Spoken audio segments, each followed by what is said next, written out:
Chapter 22 of Ezekiel. Matthew Henry's Commentary on the Whole Bible. An exposition with practical observations of the book of the prophet Ezekiel. Chapter 22. Here are three separate messages which God entrusts the prophet to deliver concerning Judah and Jerusalem, and all to the same purport, to show them their sins and the judgments that were coming upon them for those sins. 1. Here is a catalogue of their sins, by which they had exposed themselves to shame and for which God would bring them to ruin, verses 1 to 16. 2. They are here compared to dross, and are condemned as dross to the fire, verses 17 to 22. 3. All orders and degrees of men among them are here found guilty of the neglect of the duty of their place and of having contributed to the national guilt, which therefore, since none appeared as intercessors, they must all expect to share in the punishment of, verses 23 to 31. Ezekiel 22 verses 1 to 16. In these verses the prophet by a commission from heaven sits as a judge upon the bench, and Jerusalem is made to hold up her hand as a prisoner at the bar, and, if prophets were set over other nations, much more over God's nation, Jeremiah 1 verse 10. This prophet is authorized to judge the bloody city, the city of bloods. Jerusalem is so called, not only because she had been guilty of the particular sin of bloodshed, but because her crimes in general were bloody crimes, chapter 7 verse 23, such as polluted her in her blood, and for which she deserved to have blood given her to drink. Now the business of a judge with a malefactor is to convict him of his crimes, and then to pass sentence upon him for them. These two things Ezekiel is to do here. 1. He is to find Jerusalem guilty of many heinous crimes here enumerated in a long bill of indictment, and it is billa vera a true bill, so he writes upon it whose judgment we are sure is according to truth. He must show her all her abominations, verse 2, that God may be justified in all the desolations brought upon her.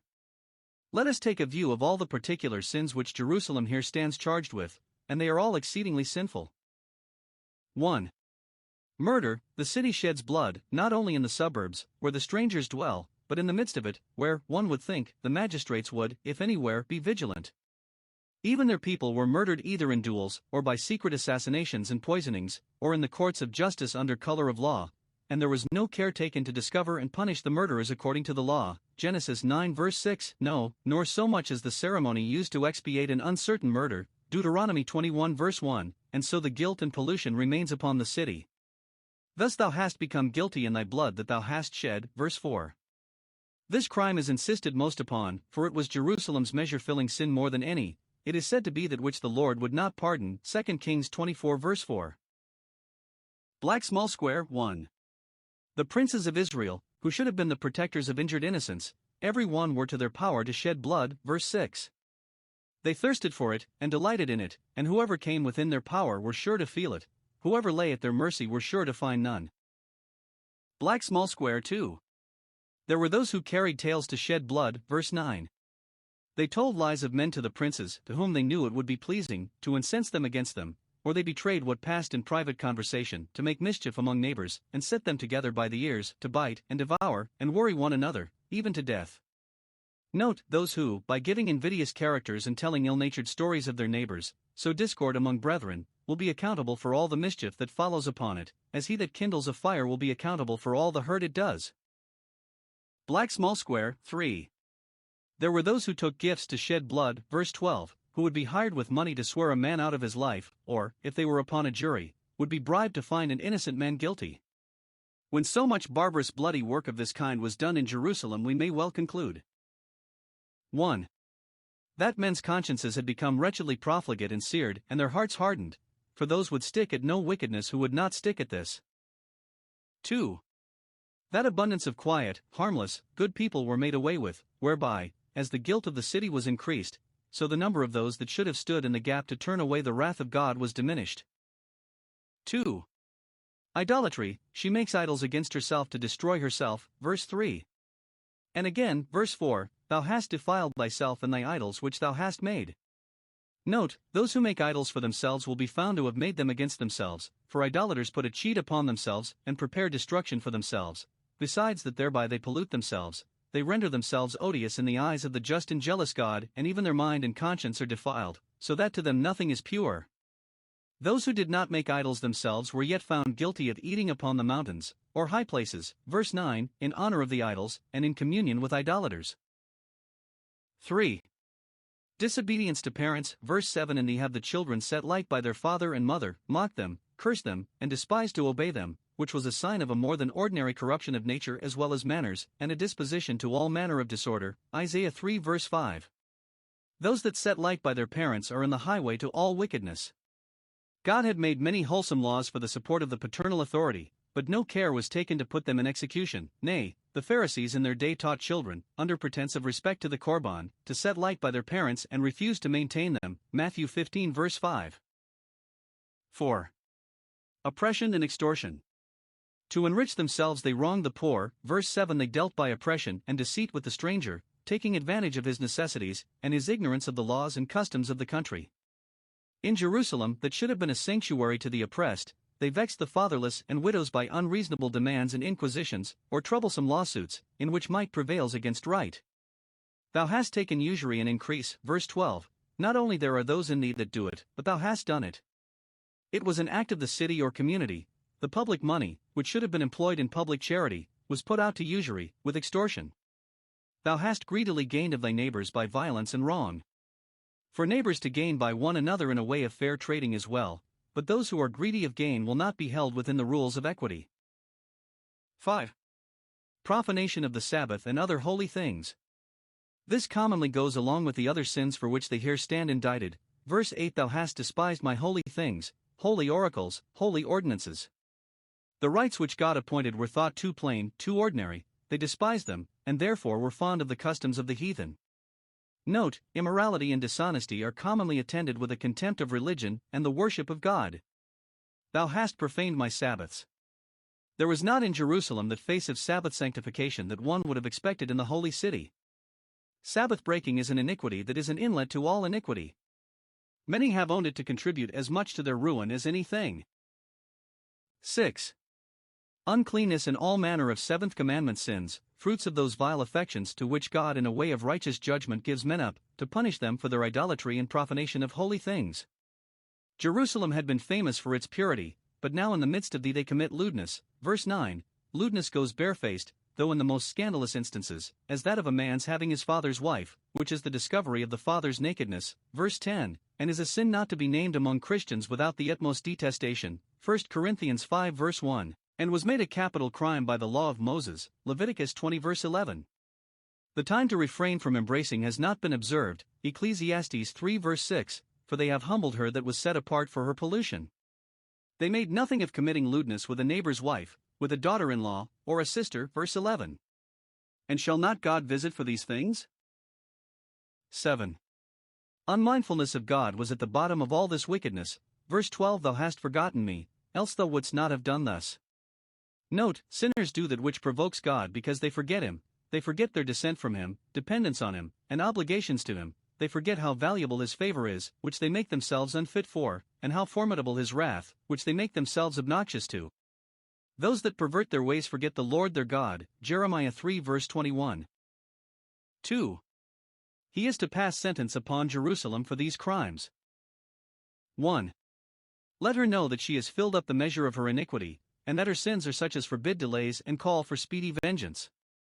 She has made her time to come, verse 3, her days to draw near, and she has come to her years of maturity for punishment, verse 4, as an heir that has come to age and is ready for his inheritance. God would have borne longer with them, but they had arrived at such a pitch of impudence and sin that God could not in honor give them a further day. Note, abused patience will at last be weary of forbearing. And, when sinners, as Solomon speaks, grow overmuch wicked, they die before their time, Ecclesiastes 7 verse 17, and shorten their reprieves. 2. Let her know that she has exposed herself, and therefore God has justly exposed her, to the contempt and scorn of all her neighbors. Verse 4. I have made thee a reproach to the heathen, both those who are near, who are eyewitnesses of Jerusalem's apostasy and degeneracy, and those afar off, who, though at a distance, will think it worth taking notice of. Verse 5. They shall all mock thee. While they were reproached by their neighbors for their adherence to God, it was their honor, and they might be sure that God would roll away their reproach. But now that they are laughed at for their revolt from God, they must lie down in their shame, and must say, The Lord is righteous. They make a mock at Jerusalem, both because her sins have been very scandalous, she is infamous, polluted in name, and has quite lost her credit, and because her punishment is very grievous, she is much vexed and frets without measure at her troubles. Note, those who fret most at their troubles have commonly those about them, who will be so much the more apt to make a jest of them. 3. Let her know that God is displeased, highly displeased, at her wickedness, and does and will witness against it. Verse 13 I have smitten my hand at thy dishonest gain. God, both by his prophets and by his providence, revealed his wrath from heaven against their ungodliness and unrighteousness, the oppressions they were guilty of, though they got by them, and their murders, the blood which has been in the midst of thee, and all their other sins. Note, God has sufficiently discovered how angry he is at the wicked courses of his people, and, that they may not say that they have not had fair warning, he smites his hand against the sin before he lays his hand upon the sinner. And this is a good reason why we should despise dishonest gain, even the gain of oppressions, and shake our hands from holding bribes, because these are sins against which God shakes his hands. Isaiah 33 verse 15. 4. Let her know that, proud and secure as she is no match for God's judgments. Verse 14. Black small square 1. She is assured that the destruction she has deserved will come. I the Lord have spoken it, and will do it. He that is true to his promises will be true to his threatenings too, for he is not a man that he should repent. Black small square 2. It is supposed that she thinks herself able to contend with God, and so stand a siege against his judgments. She bade defiance to the day of the Lord, Isaiah 5 verse 19. But black small square 3. She is convinced of her utter inability to make her part good with him. Can thy heart endure, or can thy hand be strong, in the days that I shall deal with thee? Thou thinkest thou hast to do only with men like thyself, but shalt be made to know that thou fallest into the hands of a living God. Observe here.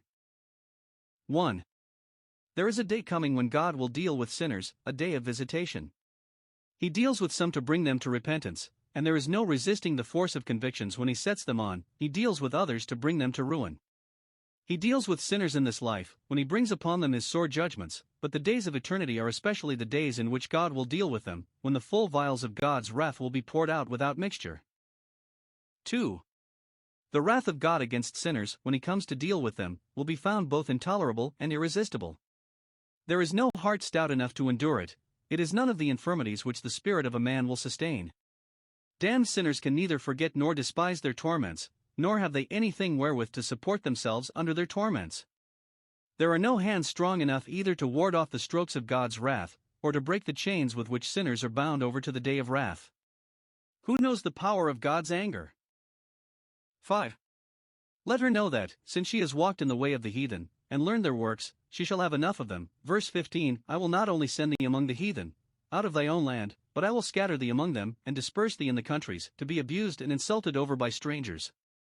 And since her filthiness and filthy ones continued in her, notwithstanding all the methods God had taken to refine her, she would not be made clean. Jeremiah 13 verse 27 He will be his judgments consume her filthiness out of her. He will destroy those that are incurably bad and reform those that are inclined to be good. 6. Let her know that God has disowned her and cast her off. He had been her heritage and portion, but now, verse 16, thou shalt take thy inheritance in thyself, shift for thyself, make the best hand thou canst for thyself, for God will no longer undertake for thee. Note, those that give up themselves to be ruled by their lusts will justly be given up to be portioned by them. Those that resolve to be their own masters, let them expect no other comfort and happiness than what their own hands can furnish them with, and a miserable portion it will prove. Verily, I say unto you, they have their reward. Thou in thy lifetime receivest thy good things. These are the same with this, thou shalt take thy inheritance in thyself, and then, when it is too late, shalt own in the sight of the heathen that I am the Lord, who alone am a portion sufficient for my people. Note, those that have lost their interest in God will know how to value it. Ezekiel 22 verses 17 to 22. The same melancholy string is still harped upon, and various turns are given it, to make it affecting, that it may be influencing. The prophet must here show, or at least it is here shown him, that the whole house of Israel has become as dross, and that as dross they shall be consumed. What David has said concerning the wicked ones of the world is here said concerning the wicked ones of the church, now that it is corrupt and degenerate. Psalm 119 verse 119 Thou puttiest away all the wicked of the earth like dross. 1. See here how the wretched degeneracy of the house of Israel is described. That state, in David's and Solomon's time, had been a head of gold. When the kingdoms were divided it was as the arms of silver. But now, 1. It has degenerated into baser metal, of no value in comparison with what it formerly was.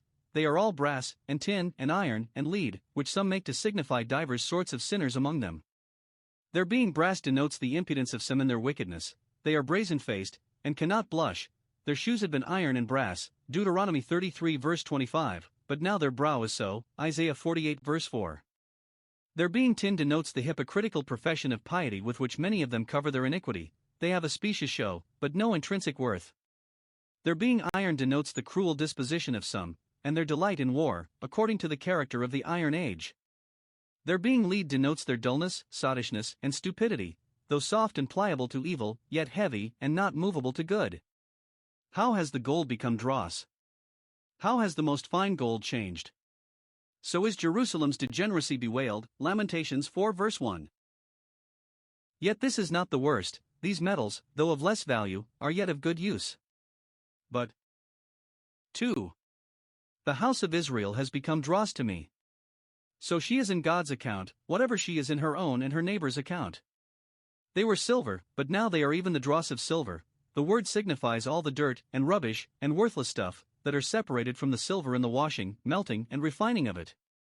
Note, sinners, and especially degenerate professors, are in God's account as dross, vile, and contemptible, and of no account, as the evil figs which could not be eaten, they were so evil. They are useless and fit for nothing, of no consistency with themselves, and no service to man. 2. How the woeful destruction of this degenerate house of Israel is foretold. They are all gathered together in Jerusalem. Thither people fled from all parts of the country as to a city of refuge, not only because it was a strong city, but because it was the holy city. Now God tells them that their flocking into Jerusalem, which they intended for their security, should be as the gathering of various sorts of metal into the furnace or crucible to be melted down, and to have the dross separated from them. They are in the midst of Jerusalem, surrounded by the forces of the enemy, and, being thus enclosed. 1. The fire of God's wrath shall be kindled upon this furnace, and it shall be blown, to make it burn fiercely and strongly, verses 20 and 21. God will gather them in his anger and fury. The blowing of the fire makes a great noise, so will the judgments of God upon Jerusalem. When God stirs up himself to execute judgments upon a provoking people, from the consideration of his own glory, and the necessity of making some examples, then he may be said to blow the fire of his wrath against sin and sinners, to heat the furnace 7 times hotter. 2. The several sorts of metal gathered in it shall be melted, by a complication of judgments, as by a raging fire, their constitution shall be dissolved, they shall lose all their former shape and strength, and shall be utterly unable to stand before the wrath of God. The various sorts of sinners shall be melted down together, and united in a common overthrow, as brass and lead in the same furnace, as trees are bound in bundles for the fire. They came together into Jerusalem as a place of defense, but God brought them together there as unto a place of execution. 3. God will leave them in the furnace, verse 20, I will gather you into the furnace, and will leave you there. When God brings his own people into the furnace he sits by them, as the refiner by his gold, to see that they be not continued there any longer than is fitting and needful, but he will bring these people into the furnace, as men throw dross into it, which they design shall be consumed, and therefore are in no care about it, but leave it there. Compare with this Hosea 5 verse 14, I will tear and go away. 4. Hereby the dross shall be wholly separated, and the good metal purified, the impenitent shall be destroyed, and the penitent reformed and fitted for deliverance. Take away the dross from the silver, and there shall come forth a vessel for the finer, Proverbs 25 verse 4. This judgment shall do that in the house of Israel, for the doing of which other methods had been tried in vain, and reprobate silver shall they no more be called, Jeremiah 6 verse 30. Ezekiel 22 verses 23 to 31. Here is 1. A general idea given of the land of Israel, how well it deserved the judgments coming to destroy it, and how much it needed these judgments to refine it. Let the prophet tell her plainly, Thou art the land that is not cleansed, not refined as metal is, and therefore needest to be again put into the furnace. Means and methods of reformation have been ineffectual, thou art not rained upon in the day of indignation. This was one of the judgments which God brought upon them in the day of his wrath, he withheld the rain from them, Jeremiah 14 verse 4. Or, when thou art under the tokens of God's displeasure, even in the day of indignation thou art not rained upon, thou hast not received instruction by the prophets, whose doctrine is said to descend as the rain. Or, when thou art corrected thou art not cleansed, thy filth is not carried away, as that in the streets is by a sweeping rain. Nay, though it be a day of indignation with thee, yet thy filthiness, which should be done away, has become more offensive, as that of a city is in dry weather, when it is not rained upon. Or, thou hast nothing to refresh and comfort thyself with in the day of indignation, thou art not rained upon by divine consolations. So the rich man in torment had not a drop of water, or rain, to cool his tongue. 2. A particular charge drawn up against the several orders and degrees of men among them, which shows that they had all helped to fill the measure of the nation's guilt, but none had done anything towards the emptying of it, they are therefore all alike. 1. They have every one corrupted his way, and those who should have been the brightest examples of virtue were ringleaders in iniquity and patterns of vice. Black small square 1. The prophets, who pretended to make known the mind of God to them, were not only deceivers, but devourers, verse 25, and hardened them in their wickedness both by their preaching, wherein they promised them impunity and prosperity, and by their conversation, in which they were as profligate as any. There is a conspiracy of her prophets against God and religion, against the true prophets and all good men. They conspired together to be all in one song, as Ahab's prophets were, to assure them of peace in their sinful ways. Note, the unity which is found among pretenders to infallibility, and which they so much boast of, is only the result of a secret conspiracy against the truth.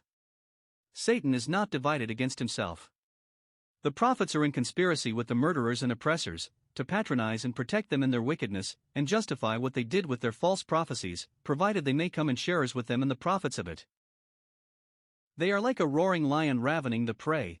They thunder out threats against those whose ruin is aimed at, terrify them, or make them odious to the people, and so make themselves masters. 1. Of their lives, they have devoured souls, have been accessory to the shedding of the blood of many an innocent person, and so have made many to become sorrowful widows who were comfortable wives. They have persecuted those to death who witnessed against their pretensions to prophecy, and would not be imposed upon by their counterfeit commission. Or, they devoured souls by flattering sinners into a false peace, and a vain hope, and seducing them into the paths of sin, which would be their eternal ruin. Note, those who draw men to wickedness, and encourage them in it, are the devourers and murderers of their souls. 2. Of their estates. When Naboth is slain, they take possession of his vineyard, they have seized the treasure and precious things, as forfeited. Some way or other they had of devouring the widows' houses, as the Pharisees, Matthew 23 verse 14. Or, they got this treasure, and all these precious things, as fees for false and flattering prophecies, for he that puts not into their mouths, they even prepare war against him, Micah 3 verse 5. It was said with Jerusalem when such men as these passed for prophets. Black small square 2. The priests, who were teachers by office, and had the custody of the sacred things, and should have called the false prophets to account, were as bad as they, verse 26. 1. They violated the law of God, which they should have observed and taught others to observe. They made no conscience of the law of the priesthood, but openly broke it, and with contempt, as Hophni and Phinehas. They did what they had a mind, with an express non-obstanting notwithstanding to the word of God. And how should those teach the people their duty who lived in contradiction to their own? 2. They profaned God's holy things, about which they were to minister, and which they ought to have restrained others from the profanation of. They suffered those to eat of the holy things who were unqualified by the law. The table of the Lord was contemptible with them. By dealing in holy things with such unhallowed hands they did themselves profane them. 3. They did not themselves put a difference, nor did they show the people how to put a difference, between the holy and profane, the clean and the unclean, according to the directions and distinctions of the law. They did not exclude those from God's courts who were excluded by the law, nor teach the people to observe the difference the law had made between food clean and unclean, between times and places holy and common, but they lived at large themselves and encouraged the people to do so too. 4. They hid their eyes from God's Sabbaths, they took no care about them. It was all one to them whether God's Sabbaths were kept holy or no. They neither gave countenance to those who observed them nor check to those who profaned them, nor did they themselves show any regard to them or veneration for them. They winked at those who did servile works on that day, and looked another way when they should have inspected the behavior of the people on Sabbath days. God's Sabbaths have such a beauty and glory put upon them by the divine institution as may command respect, but they hid their eyes from them, and would not see that excellency in them. 5. By all this God himself was profaned among them, his authority was slighted, his goodness made light of, and the highest affront and contempt imaginable were put upon his holiness. Note, the profanation of the honor of the Scriptures, of Sabbaths and sacred things, is a profanation of the honor of God himself, who is interested in them. Black small square, 3. The princes, who should have interposed with their authority to redress these grievances, were as daring transgressors of the law as any. Verse 27. They are like wolves ravening the prey, for such is power without justice and goodness to direct it. All their business was to gratify 1. Their own pride and ambition by making themselves arbitrary and formidable. 2. Their own malice and revenge, by shedding blood and destroying souls, sacrificing to their cruelty all those that stood in their way or had in anything disobliged them. 3. Their own avarice, all they aim at is to get dishonest gain, by crushing and oppressing their subject. Lucri bonus est odor ex requalibet. Rem, quocunc modo rem sweet is the odor of gain, from whatever substance it ascends. Money, by fairness or by fraud, get money. But, though they had power sufficient to carry them on in their oppressive courses, yet how could they answer it both to their credit and to their consciences? We are told how, verse 28, the prophets daubed them with untempered mortar, told them in God's name, horrid wickedness, that there was no harm in what they did, that they might dispose of the lives and estates of their subjects as they pleased, and could do no wrong, nay, that in prosecuting such and such whom they had marked out they did God service, and thus they stopped the mouth of their consciences. They also justified what they did to the people, nay, and magnified it as if it were all for the public good, and so saved their reputation, and kept their oppressed subjects from murmuring.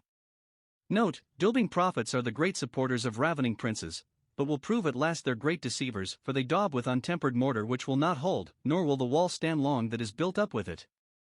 They pretend to be seers, but they see vanity; they pretend to be diviners, but they divine lies; they pretend a warrant from heaven for what they say, and that it is all as true as gospel. They say, Thus saith the Lord God, but it is all a sham, for the Lord has not spoken any such thing. Black small square, 4. The people that had any power in their hands learned of their princes to abuse it. Verse 29. Those that should have complained of the oppression of the subject, and have put in a claim of rights on behalf of the injured, that should have stood up for liberty and property, were themselves invaders of them. The people of the land had used oppression and exercised robbery. The rich oppress the poor, masters their servants, landlords their tenants, and even parents their own children. Nay, the buyers and sellers will find some way to oppress one another. This is such a sin as, when it is national, is indeed a national judgment, and is threatened as such. Isaiah 3 verse 5, the people shall be oppressed every one by his neighbor. It is an aggravation of the sin that they have vexed the poor and needy, whom they should have relieved, and have oppressed the stranger and deprived him of his right, to whom they ought to have been not only just, but kind. Thus was the apostasy universal, and the disease epidemical. 2. There is none that appears as an intercessor for them. Verse 30. I sought for a man among them that should stand in the gap, but I found none. Note. Black small square, 1. Sin makes a gap in the hedge of protection that is about a people at which good things run out from them, and evil things pour in upon them, a gap by which God enters to destroy them. Black small square, 2. There is a way of standing in the gap, and making up the breach against the judgments of God, by repentance and prayer and reformation. Moses stood in the gap when he made intercession for Israel to turn away the wrath of God, Psalm 106 verse 23. Black small square, 3. When God is coming forth against a sinful people to destroy them, he expects some to intercede for them, and inquires if there be but one that does, so much as it is desire and delight to show mercy. If there be but a man that stands in the gap, as Abraham for Sodom, he will discover him, and be well pleased with him. Black small square, 4. It bodes ill to a people when judgments are breaking in upon them, and the spirit of prayer is restrained, so that not one is found that will either give them a good word or speak a good word for them. Black small square, 5. When it is so, what can be expected but utter ruin? Therefore have I poured out my indignation upon them, verse 31, have given it full scope, that it may come upon them in a full stream. Yet, whatever God's wrath inflicts upon a people, it is their own way that is therein recompensed upon their heads, and God deals with them no worse, but even much better, than their iniquity deserves.